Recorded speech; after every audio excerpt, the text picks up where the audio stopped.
Ron Johnson was elected to the United States Senate in 2010. He promised to run for only 2 terms, but during his second term, he broke that promise and ran again in 2022. He won and is now serving his third 6-year term. According to Ballotpedia, Johnson won with the smallest margin of any Republican senator running for re-election in 2022. Research done by Wisconsin Watch revealed that he also had the third lowest approval rating among U.S. senators. As part of his Senate duties, Ron Johnson sits on a variety of committees. He is a member of the Committee on Homeland Security and Governmental Affairs. He chairs its permanent subcommittee on investigations. It studies and investigates the efficiency and economy of operations relating to all branches of the government. It studies and investigates the compliance or noncompliance with rules, regulations, and laws. And it investigates all aspects of crime and lawlessness that have an impact upon or affect the national health, welfare, and society. Johnson sits on the Budget Committee, which is the Senate committee responsible for the federal budget. And on the Finance Committee, his responsibilities include international trade, global competitiveness, healthcare, taxation, and overseeing the IRS. Finally, Johnson sits on the Committee on Aging, a special committee that has, for more than half a century, served as a focal point in the U.S. Senate for discussion and debate on matters relating to older Americans. We had hoped that Senator Johnson would attend today's town hall. Following instructions from his office, we submitted a written request asking him to attend. As of Wednesday, April 16, we had received no reply. Whether he attends or leaves an empty chair where he ought to be, we are holding a Ron Johnson town hall. While we wait for the event to begin, let's watch some video clips of Senator Johnson speaking his mind, as well as other clips that address areas covered by the senator's responsibilities. Senator Johnson appeared at a rally for candidate Brad Schimmel in Green Bay on March 30. He called it Elon Musk's Green Bay Town Hall. If Senator Johnson is unwilling to attend in-person town halls requested by his constituents, at least we have a record from the Green Bay event. Welcome to Elon Musk's Green Bay Town Hall. And thank you for signing the petition against activist judges. I mean, this is all about getting out to vote on Tuesday to elect Brad Schimmel as the next justice of the Wisconsin Supreme Court.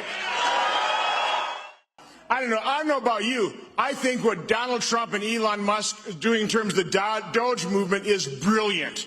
What do you guys think? If you want Donald Trump to be able to serve 4 years effectively, do all the things he's doing, and by the way, I can't believe how boldly and swiftly and decisively he is acting to fulfill his campaign promises. But you'll notice the activist judges, the radical leftists, the super legislators on the courts are issuing national injunctions against what he's trying to do. What we wanted him to do, what the people elected him to do. On March 14th, Senator Johnson had the opportunity to speak with Mehmet Oz at his confirmation hearing. Dr. Oz is now the Administrator of Medicare and Medicaid Services. Thank you. Thank you. Senator Johnson. Hey, Mr. Chairman, Dr. Oz, welcome. I'm sorry I've had to go bop in and out, so I haven't heard all your testimony, and sorry if I repeat. A number of years ago, I held an event in Oshkosh with about 2 or 3 dozen doctors, and I just very open-ended question. I said, what is your evaluation of the biggest problem we have in medicine today? And to a doctor, they stated Medicaid. And I was shocked. It's not really the question I'm asking right now. If I have time, I'll get back to that. But I did want to talk a little bit about Medicaid, because I think one of the problems we have here is we keep referring to Medicaid as one thing, but it's really Medicaid, and then it's Obamacare. Obamacare, when it arrived on the scene, all of a sudden we're paying more for single, able-bodied, working-age adults, and from my perspective, that has allowed states to really game the system. On April 11, Wired magazine reported that the Social Security Administration is gutting regional staff and shifting public communication to X, which is owned by Elon Musk. The White House called it fake garbage news. But that does not explain why Midwest Regional Commissioner Linda Kerr Davis told her employees in a call, quote, that the agency will be using X to communicate to the press and the public, formerly known as Twitter. I know this probably sounds very foreign to you, it did to me as well, and not what we are used to, but we are in different times now. Last weekend, CBS Sunday Morning addressed the turmoil at the Social Security Administration. However the economic winds are blowing, for some 90 years, Social Security has been a vital financial safety net for older Americans. Now, as David Pogue tells us, many people are wondering just how safe that safety net is. The Social Security Administration is in turmoil. Social Security has been getting a lot of attention lately, and not the good kind. The websites are crashing, and seniors are getting lost in the system. We paid it in, and now we want to take it out and live with dignity. The Social Security Administration was already at its smallest size in 50 years, and now Elon Musk's Doge team has cut another 14% of its employees, 7,000 people. The chainsaw for bureaucracy. A spokesman told us every recipient will continue to receive their benefit. There has not been increased wait times. But when we checked the agency's own website, the average wait time was nearly 5 hours. They've already pushed service to people back nationally to a pretty horrifying extent, and it's probably going to get worse in the next couple months. Michael Astrew was the commissioner of the Social Security Administration under George W. Bush and Barack Obama. I'm getting calls now all the time from people that can't get through on the telephone, from people that can't get appointments in the field offices. And it will, in some cases, delay benefits. This is a very tough thing for millions of Americans. Elon Musk keeps saying that hundreds of millions of dollars are going to illegal immigrants. He's just lying. And that's one of the most ridiculous things I've heard anyone say in Washington. He's got it exactly backwards. So they pay in, but they don't collect. Michael Astrew worries about the more immediate problem, the indiscriminate cutting. The way they're doing it, which is just meat axe cuts that are fairly random, is not the way. It's actually going to impair the agency's ability to make productive changes. And to be clear, you are a Republican? I am. I voted for President Trump. So I'm all for change, but I'm all for intelligent change. And the people who are trying to drive this change don't understand the system. I don't think they care. What does Ron Johnson think about Americans being able to get their Social Security checks each month? In 2013, he compared Social Security payments to the government giving away candy. Here's what we're up against. I use this analogy. The left is giving away candy. You don't even have to buy it. They're giving it away, and it's tasty stuff. And what are we faced with as conservatives? We're the folks sitting on the sidelines going, I know you like that candy, but here's the problem. It's caused a cavity.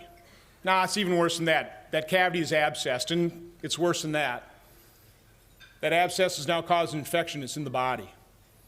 And if we don't cure it, you're going to die. And so the left is still saying, no, don't worry about that. Social Security is still solvent. The left's saying, no, keep eating that candy. It's really good for you. And we're the ones sitting there going, no, we got the shot of Novocaine, we got the drill. Do you understand the challenge? Ron Johnson sits on the Senate Committee on Aging. It seems a bit odd that he would call Social Security payments candy. Senator Johnson is very concerned about the federal budget, and he should be, since he sits on the committees that sign off on that budget. He is so concerned that in January he took to the Senate floor and addressed the national debt. Back in 1998, we'll be talking about that year when Bill Clinton was president, and we had our first budget surplus since 1969. The debt level was about $5.5 trillion. When I arrived here my first year in the Senate in 2011, that was about $14 trillion. I ran, quite honestly, because we were mortgaging our children's future. President Donald Trump anticipates signing what he calls a big, beautiful tax cuts and deregulation bill. He said it would have the largest tax cuts in the history of this country. And indeed, Senator Johnson's Budget Committee moved that effort to the floor of the Senate, where he voted to move it forward. House Republicans soon followed suit. Analysts are horrified. They see cuts to critical programs and a fiscal crisis, tax cuts without a plan, and unprecedented deficits. $5.8 trillion added to the national debt over the next 10 years.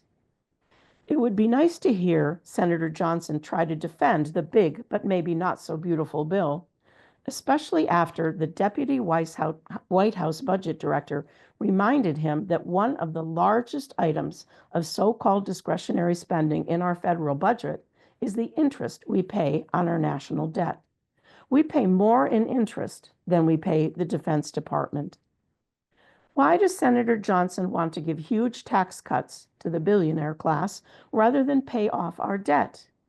He can't be as worried about bankrupting our children as he used to be.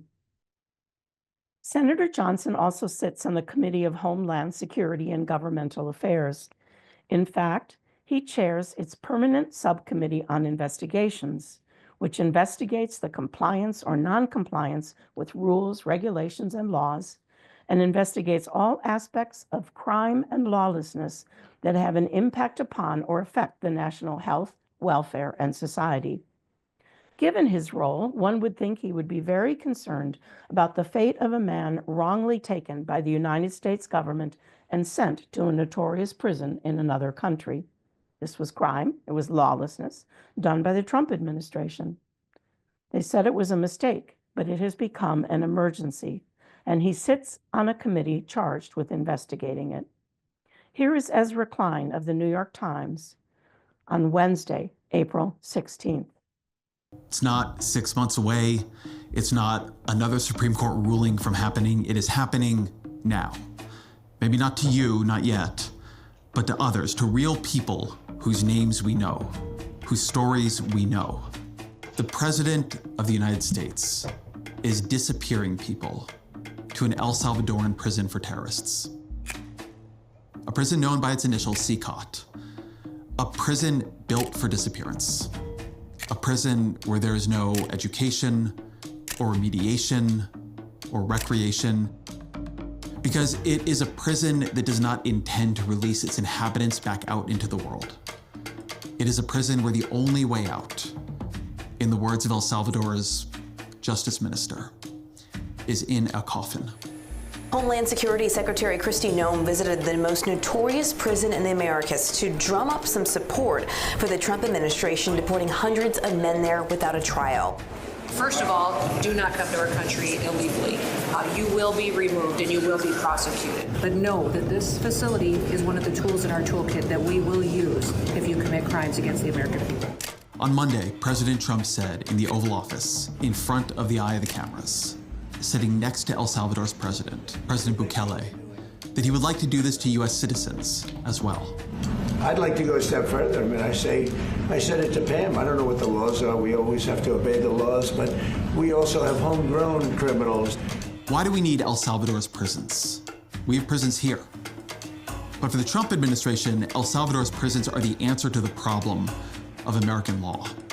The Trump administration holds a view that anyone they send to El Salvador is beyond the reach of American law. They've been disappeared not just from our country, but from our system, and from any protection or process that our system affords.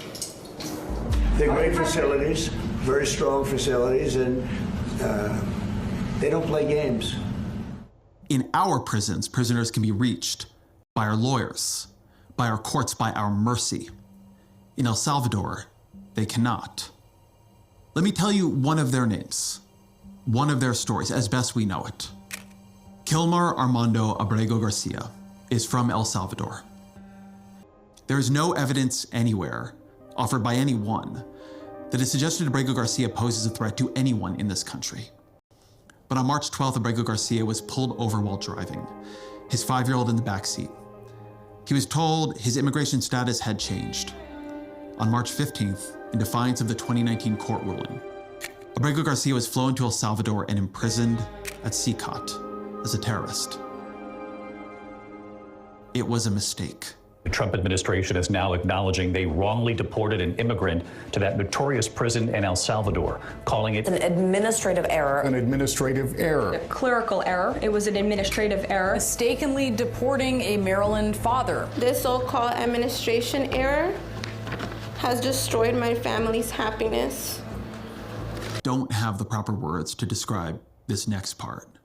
How grotesque it is, how dangerous it is.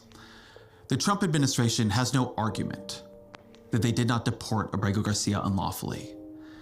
What they deny is that they have the authority to bring him back. Because he is a citizen of El Salvador. That is the president of El Salvador. Your questions about it, per the court, can only be directed to him. How can I return him to the United States? Like, I smuggle him into the United States, or what do I do? Of course, I'm not going to do it.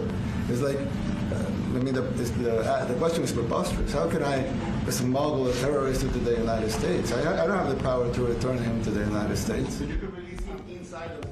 That Oval Office meeting between Trump and Bukele was a moment when the mask fully slipped off. If nothing else, Trump could slap those tariffs he is so fond of on El Salvador. But we are not angry at Bukele here. We, the government of America, are paying Bukele to imprison Abrego Garcia and others. Bukele is not doing this against Donald Trump's wishes. He is Donald Trump's subcontractor. I thought Jon Stewart pinpointed part of its horror well. Like, they're f***ing enjoying this. He's a liability, and he's a test. A test of their power to do this to anyone. A test of whether the loophole they believe they have found. A loophole where if they can just get you on a plane, then they can hustle you beyond our laws and leave you in the grips of the kind of gulags they wish that they had here. Does that include potentially U.S. citizens fully naturalized immigrants? They're not ashamed of this. They're not denying their desire to do it to more people. Yeah, that includes them. What, do you think there's a special category of person? They're as bad as anybody that comes in. We have bad ones too. And I'm all for it. Because we can do things with the president for less money and have great security. We are not even 100 days into this administration, and we are already faced with this level of horror. And I can feel the desire to look away from it, even in me. What all this demands is too inconvenient, too disruptive. But Trump has said it all plainly and publicly.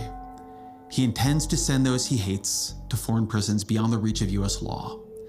He does not care. He will not even seek to discover if those he is sending into these foreign hells are guilty of what he claims, because this is not about their guilt, it is about his power. This is how dictatorships work. Trump has always been clear about who he is and the kind of power he wants, and now he's using that power. Senator Johnson, as the chair of Homeland Security's Subcommittee on Investigations, what do you have to say? Senator Johnson may or may not attend today's town hall, but we will make him hear us. On April 5th, people from every corner of Wisconsin took to the streets to protest. We will not rest until they hear us.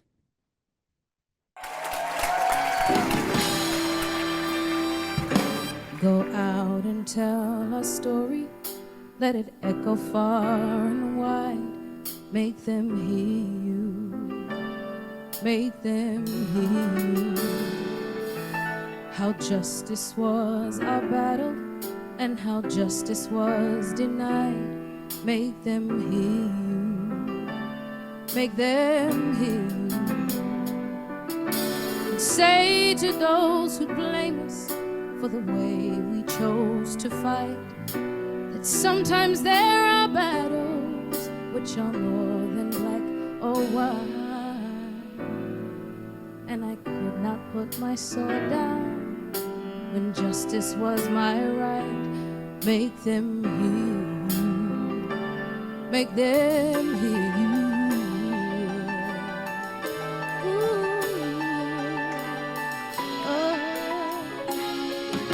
Go tell the world our story to your daughters and your sons. Make them hear you. Make them hear you. And tell them that our struggle, we were not the only ones. Make them hear you. Make them hear you. Your sword can be your sermon, or the power of the pen. Tell every child to raise his voice. Then my brothers, then will justice be demanded by 10 million righteous men. Make them hear you. When they hear you, I'll be near you